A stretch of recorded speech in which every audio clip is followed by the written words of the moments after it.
Hey, it's Zax from Ready Check Pull, and I'm here to tell you about what's going on with Retribution Paladin in Shadowlands. I'll go over the biggest changes from BFA and then let you know how I think the spec is going to play out overall.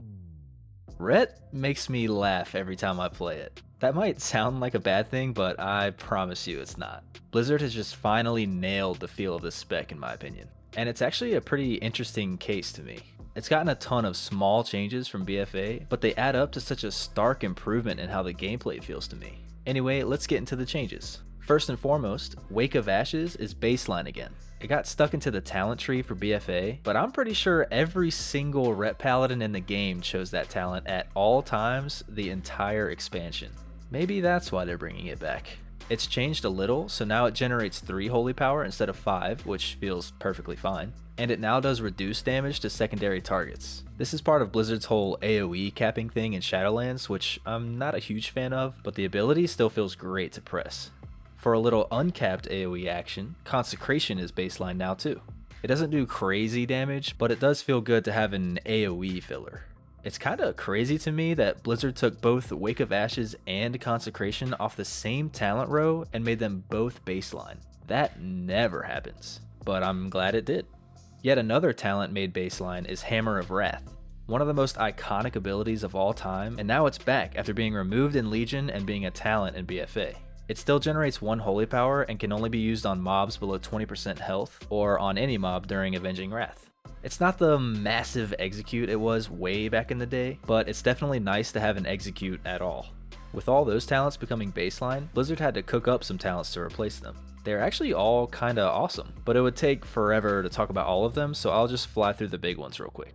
You've got Empyrean Power, which is an Azerite trait from BFA that gives you random procs of free buffed Divine Storms. Gotta love it. You've got Seraphim, which was a prot only talent since Legion, but now it's available for Ret too. It costs 3 holy power and gives you a ton of secondary stats for 15 seconds on a 45-second cooldown. An amazing option for regular burst damage. And you've got Sanctified Wrath, which extends the duration of wings and causes your holy power spenders to do additional AOE damage during wings. Another Azerite trait from BFA, and I'm very glad it carried over.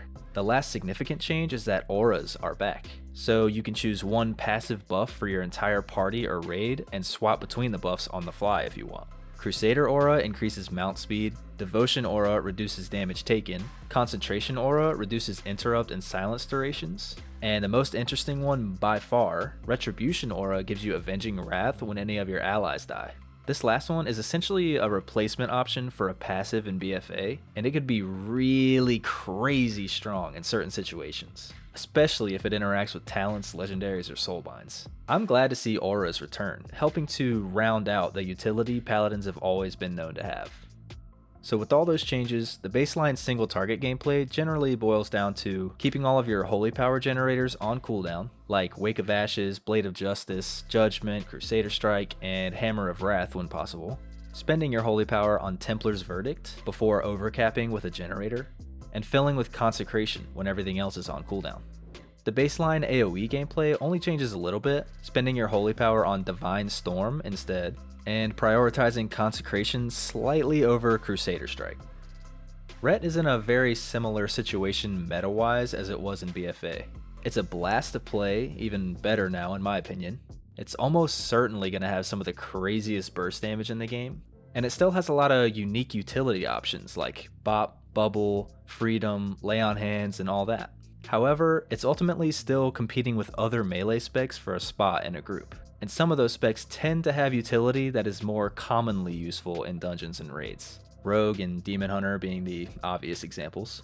This means Ret can usually only rely on good numbers tuning to be one of the top specs. Not a huge deal, but just something to be aware of if you decide to try out the spec.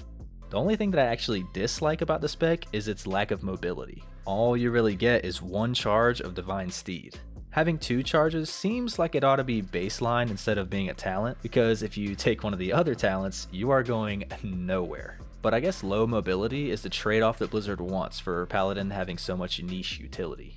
Not really my cup of tea, but I get it. I'm excited to see what the Covenant abilities, legendaries, and soulbinds bring to the table for Ret. Either way, I know I'm going to be enjoying blasting burst damage with this spec. If you like this little review, give us a like, and feel free to check out any of the other specs I cover. And let me know in the comments or in our Discord which specs you want to know about next. Also, if you like what we do here, please consider supporting us on Patreon. It helps more than you know. Links to everything in the description. See you next time.